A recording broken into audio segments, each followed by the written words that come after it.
part of the Wilderness Years theme, I'm pleased to be able to chat to Yee today about his time on the movie. How are you doing? Not too bad, all things considered. Thanks. Excellent. And how's lockdown treating you? All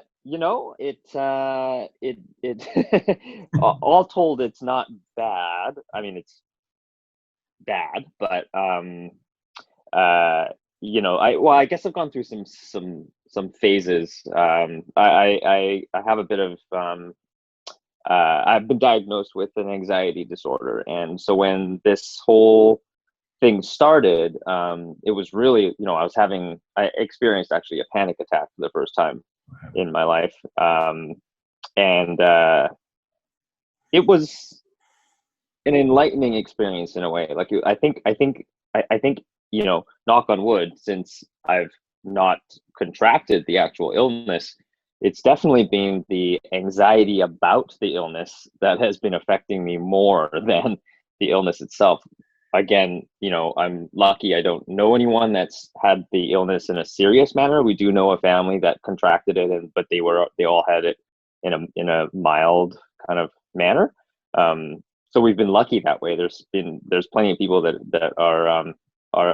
have known losses because of this disease, and so not to underplay their experience at all. But for me personally, I fortunately haven't had to go through that, but the anxiety has been a pretty serious thing in my life. So yeah, I mean, we're doing well because of the things that we can be grateful for, but there's been definitely an impact.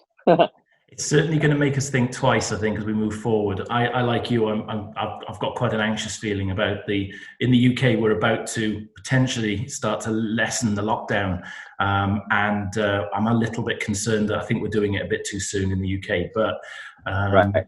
I think it's inevitable we're going to feel a little bit anxious as we go through this. But good to hear that you've not come across anybody or got anybody in the family that's seriously affected by this. So that's good news Yeah. from the start off. There are some silver linings too that you can kind of glean from it, right? Sorry, I won't take up No, absolutely. probably, but yeah. So I put up I've been thinking about doing this for a long time, but I finally got around to putting up a section on my website called Check the Gate. It's just like a little blog, and go through a few things about what it's like to live with an anxiety disorder, and especially during the pandemic. And there are a couple of things that I've actually learned through the experience that I think in the end will be beneficial for me. So I write about a few things there or whatever, but it's like, experimenting with new recipes and finding new ways to find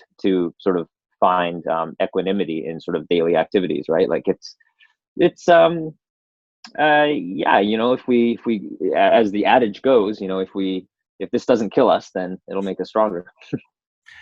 It will. And it is about how you approach it. And I've done so in a very similar way. I've tried to just be positive, I think, as I've gone through this. And you just have to adapt slightly. But life goes on, and you just got to try and stay as positive as you can, I think, during it.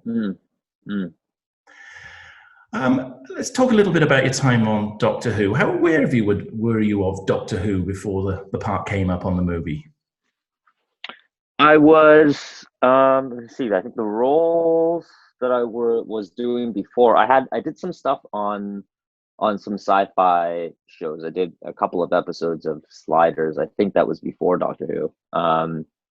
And there was a few other shows that I worked on. There was one that was like a Canadian made, like kind of like a teen series that I did a couple of seasons on as a not quite a lead character. That he was in the show about, I would say, about half of each season.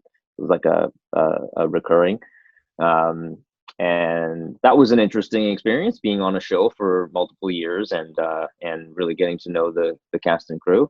Made a lot of friends on that show, and then prior to that, there was a few other things going on. But there was another teen show that I worked on when I was only 15. It was just for one season, and it was a smaller role, but there were some pretty hefty stars that got their start on that. Like Ryan Reynolds got his first role, I think, was on that show. So So yeah, I mean, a few things. I was lucky. And obviously the part came about for you. How did the part come about for you? Yeah, I mean, there's a quite a detailed story about it in my book called Time and Spaces. It was it really goes to illustrate what actors can expect from working in the film and TV industry. So basically, the we did auditions like we do for pretty much every part. Like in Canada, it's a little bit different. Rather than film and TV production is kind of coming to you and saying, "Hey, you've got such a huge audience. We're going to go ahead and enlist you in a part." Generally, it's like a service industry in Canada, right? They're bringing shows here and they're just kind of like filling in all of the people that they didn't hire in LA with people in Vancouver, right? So that's fine. I chose to spend my life in Vancouver, and that's what it is. So anyway, so you audition for these roles, and for this one, since it was a rather hefty role, compared to a lot of the ones that I go out for, they did multiple rounds of auditions, right? There was like I think three rounds of auditions. Anyway, so I guess I did a couple of good auditions, and then we were at the final round, and I was told that it was down to myself and one other person. I know the guy; he's a great guy, and to this day, I feel like he probably deserved it more than I did. But so we're in this last round, and I was really bad at time management when I was younger, and this audition was at the studio, which is about I would say 40-minute drive outside of Vancouver, and I had this old VW Beetle, right? And I just, I don't know, the weather was bad, the traffic was bad. I'm in my Beetle. It took me forever to get out there. I'm like an hour late. So like, I think I left like probably right around the time when I should have been there. I left, and I kept these people waiting, and they had like, this was the last round, so they had the executive producers, they had people from the director, Jeffrey Sachs was there. They had people from the network, Fox Television. It was the whole gamut. It was like high level executives that I was keeping waiting for nearly an hour. And so I when I went in there, I was like, oh well, there's no way. I've completely blown it. I don't even know if they're gonna let me audition, but they did. And when I did the audition, I was like, whatever. I couldn't care about what I was doing any less, because I was so certain that there was no chance I could get this role that I just whatever, right? And as it happens, I got the role. And then after the show, we were at this convention in LA. I think it was one of the Gallifrey conventions in Los Angeles, and I was doing a panel with the producer, and somebody asked the question like, well, why did you hire Yee Jee for the role of Chang Lee? And he said, I'll never forget this. He said, oh, well, and he told the story about me being late and everything like that. And then at the end of it, he was like, we really wanted this quality of the character where, the Chang Lee, we thought Chang Lee was like this sort of like devil may care, like, didn't give a crap about anything. I'm paraphrasing a little bit, but the idea was that they wanted a character that seemed like, he just didn't give a damn.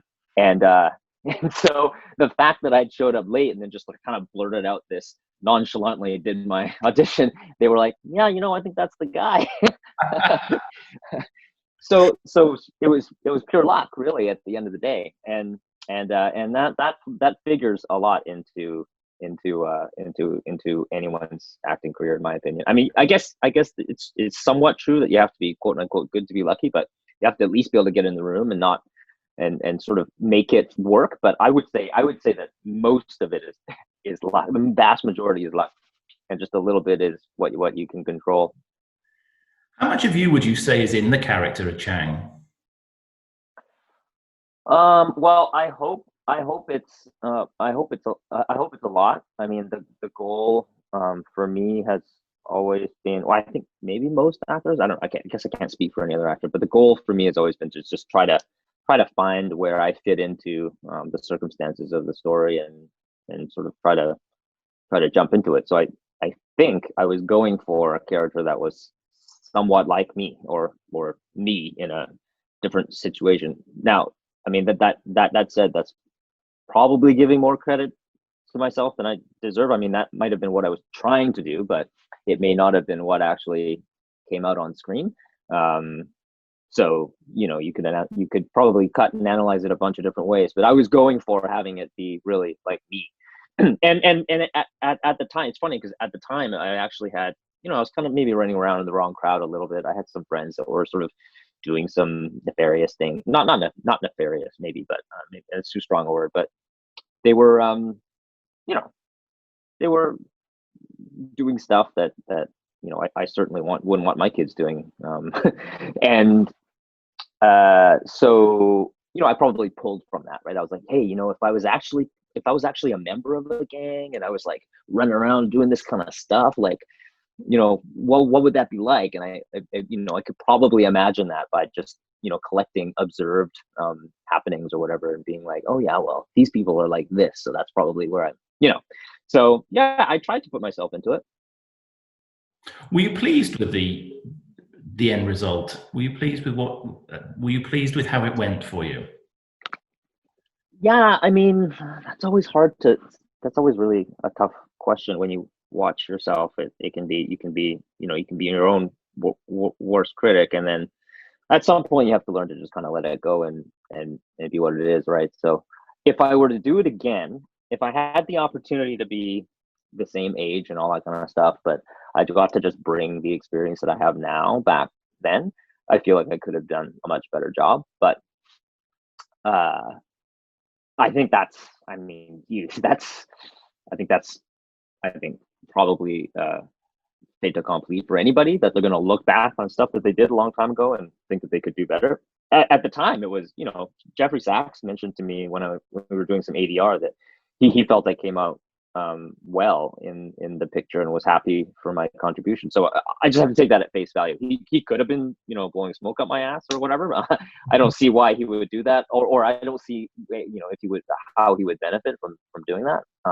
Especially in just kind of like an offhanded way, like, you know, one-on-one at some ADR session. I think he was being earnest. I think they liked it, and it worked for what it was, for what they wanted it to be. It worked. For me, it came across really well. So, you know, Cool. I'm quite a fan of the TV movie. So, I think it was an ambitious project, and I think it was something that was worth trying. For me, I think that the whole piece came across really, really well. And I think that most of the characterizations throughout, particularly on all the key roles, such as yourself, Grace, the Doctor, the Master, I think worked really, really well, and was quite respectful to the history of the program for me. Nice.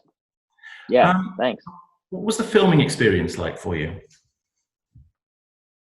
Oh, it was loads of fun. I mean, it was one of the larger budgeted productions that I had been involved in up until that time, and it, you know, location shooting is location shooting. It's always really kind of cool to be involved in a film that's kind of like taking over an entire location. It's probably obnoxious for everybody else, but it's just rather fun when you're being a part of it.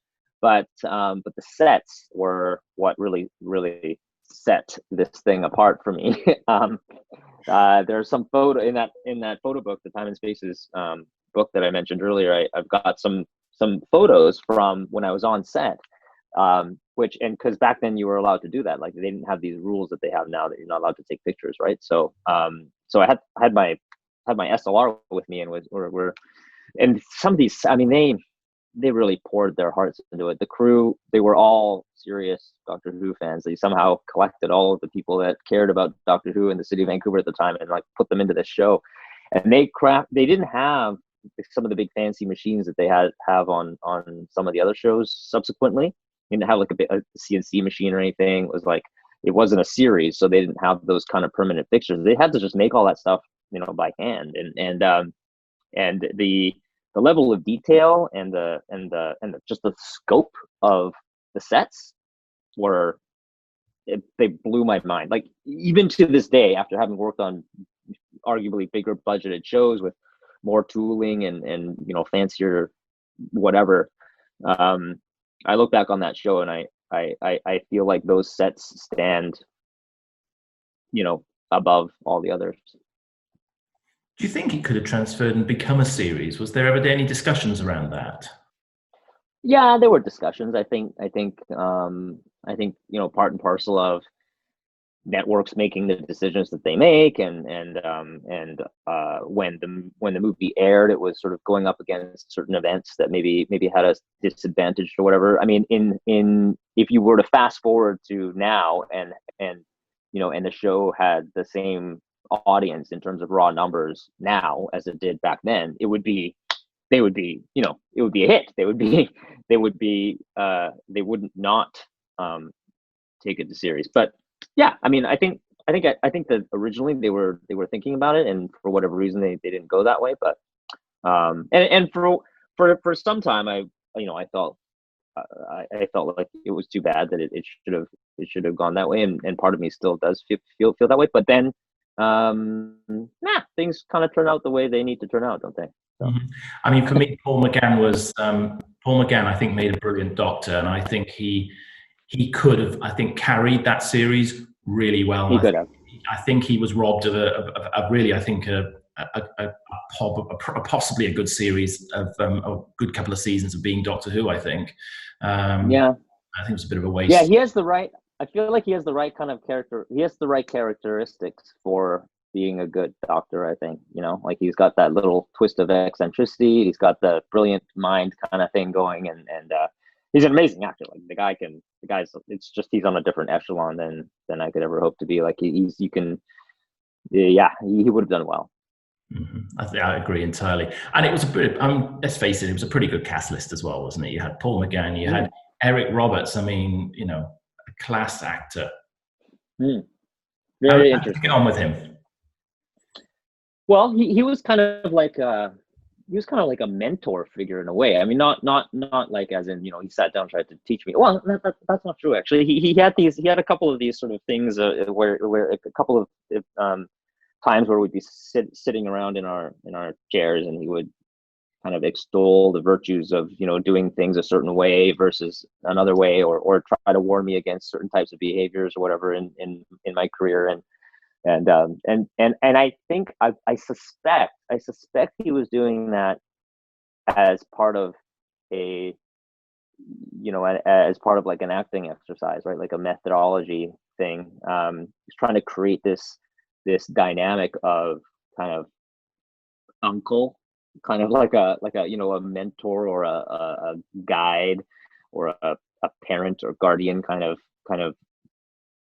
thing, because there was that dynamic in the show.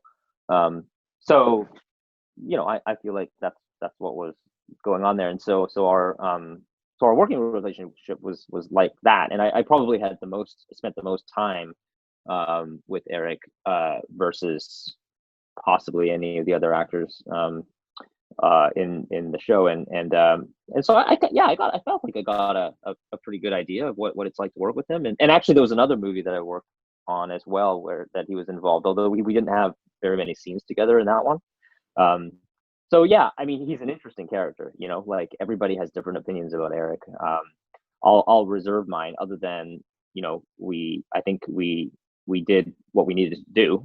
And I did actually end up learning a lot from him. So I would do it again in a heartbeat. Oh yeah, I mean, it's nice if you can come away from something like that and say, actually, I learned a lot from this person. Yeah, exactly. And of course, Daphne Ashbrook, obviously, then rounding off the sort of cast there effectively. I mean, again, I adore Daphne. I've met her so many times, and she is just a ball of energy, isn't she? Yeah, she's a total gem. Super sweet, like really, really nice. Wouldn't harm a fly, and is really, really, tries to spread the love, and is very supportive of her colleagues and fellow people, and very protective of I love seeing Daphne and working with her. It's great. We've had the pleasure of hanging out at various conventions and events and so forth since the show, and it's always lovely to see her. What's next for you? What were you working on? Were you working on anything prior to lockdown, or have you got any plans when we Yeah. get out of this? Yeah, I mean, just prior to this is, I mean, in the film, I'm assuming we're talking about the film and TV world. I have a day job as well. I work in technology, and that's great. I love it. I'd go crazy if I didn't have the technology side of what I do in life. And I'm, also doing some writing and stuff like that. And I'm writing a book with my daughter and doing other activities as well. So all that stuff is great. But but as far as film and TV, the latest project that I was involved with is called Snowpiercer. I can't say a whole lot about it. They basically have a very, very, very strict NDAs these days. But it's based on the movie Snowpiercer.